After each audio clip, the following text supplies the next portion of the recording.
Plus que 16 jours avant la réouverture des terrasses, mais aussi des cinémas. Et avec ça, forcément, le casse-tête pour savoir quel film sera à l'affiche. Les distributeurs entament les discussions dès aujourd'hui pour tenter de répartir au mieux le calendrier de sortie. C'est le choix de la rédaction de RMC ce matin, signé Maxime Lévy et Bettina de Guglielmo dans le quartier Montparnasse à Paris.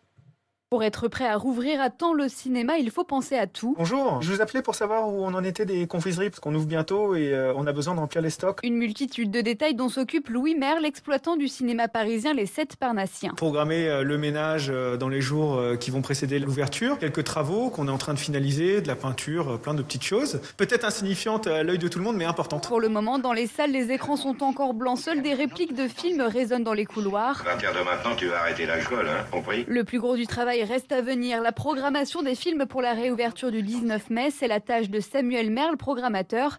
Il souhaite favoriser les films qui n'ont pu être diffusés que quelques jours avant le confinement, fin octobre. On va prendre les films qui sont arrêtés à court de chemin. C'est des films qui ont fait que 3 jours de programmation, comme ADN, Michel-Ange, Adieu les cons de Albert Dupontel. Il faut leur laisser leur chance. Puis les personnes n'ont pas vu le film, en fait. Plus de 400 films sont en attente, sans compter les nouveautés. La course à la diffusion va être rude. Alors Éric Lagesse, coprésident du syndicat des distributeurs indépendants réunis européens, plaide pour un calendrier de diffusion entre distributeurs. 400 films, ça s'apure pas comme ça. Ça va mettre beaucoup de temps. C'est un calendrier qui doit tenir pendant un an, qu'on tente de lisser tous ces films. Il y a évidemment tous ces films à sortir, mais il y aura des films qui vont être présentés au Festival de Cannes. Donc, priorité à quel film ? Après 182 jours consécutifs de fermeture et le succès des plateformes comme Netflix, les exploitants de cinéma ne s'attendent pas à une reprise miraculeuse. Ils espèrent un retour à la normale de leur fréquentation cet automne.